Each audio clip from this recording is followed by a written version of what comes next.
Objektif DHEP. Yang pertama, membantu guru untuk menjelaskan topik zaman prasejarah dengan lebih mudah dan berkesan.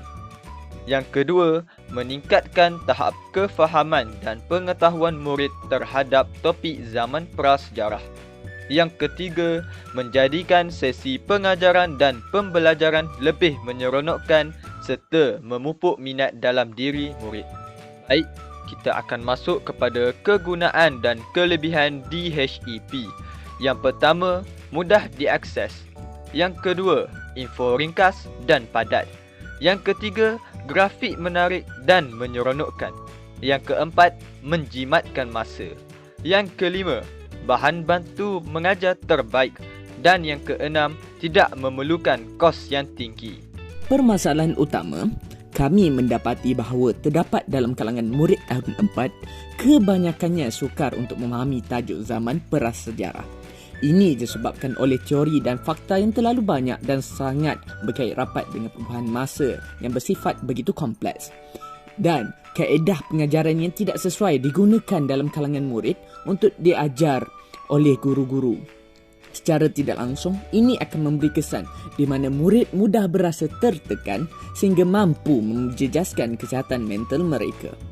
Permasalahan utama berkaitan dengan tajuk zaman prasejarah ini boleh dibahagikan kepada 3 komponen utama. Yang pertama ialah masalah utama, di mana fakta-fakta dan teori-teori di dalam zaman prasejarah ini adalah bersifat kompleks dan sukar untuk difahami dalam kalangan murid. Yang kedua ialah cara pengajaran, di mana ianya bersifat sehala dan hanya guru yang dibenarkan bercakap dan mengajar.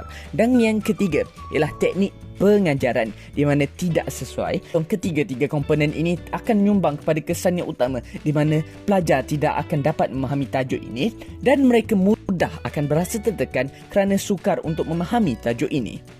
Kita beralih pula kepada dapatan kajian, di mana dapatan kajian ini terbahagi kepada 6 aspek utama. Yang pertama ialah fokus kajian. Ini untuk memastikan murid dapat menguasai tajuk zaman prasejarah dengan mudah. Yang kedua ialah kaedah kajian, di mana kami menggunakan kaedah temu bual dan soal selidik menggunakan Google Form. Yang ketiga ialah fokus kaedah kajian, di mana ini untuk mendapatkan kesahihan dan kebolehpercayaan berkaitan dengan maklumat dan dapatan kajian kami. Dan yang ketiga, jumlah responden, di mana kami telah mendapat jumlah responden seramai 100 orang murid. Dan yang kelima, cara pengajaran yang baru, di mana kami menggalakkan cara pengajaran menggunakan visual dan ilustrasi. Dan yang terakhir, zon pilihan kami ialah zon utara. Dapatan kajian daripada 100 orang responden, kami mendapati bahawa 34% memilih bahawa tajuk zaman prasejarah ini sukar untuk difahami, manakala 66% lagi memilih bahawa tajuk ini sukar untuk difahami. Manakala bagi soalan yang kedua, seramai 80% orang responden bersetuju bahawa cara pengajaran yang baru dan lebih mudah untuk difahami adalah menggunakan visual dan ilustrasi, manakala 20% lagi memilih bahawa tulisan dan nota masih lagi menjadi satu cara pengajaran yang boleh difahami oleh mereka. Cara penggunaan Dunia Home Escape Prasejarah. Pelajar perlu ke laman web dhep.blogspot.com terlebih dahulu sebelum dapat mengakses ke Google Form DHEP. Setelah pelajar menekan pautan link yang telah disediakan di dhep.blogspot.com, pelajar akan terus dibawa ke Google Form DHEP.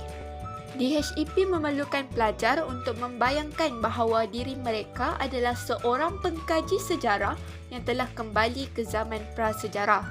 Bagi menyelesaikan setiap misteri yang terdapat di dalam DHEP, pelajar perlu membaca dan menonton terlebih dahulu bahan seperti video yang telah disediakan.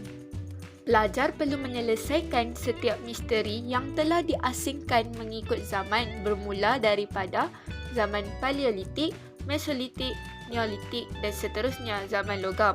Dan mereka dikehendaki untuk menekan butang next untuk ke bahagian-bahagian yang seterusnya.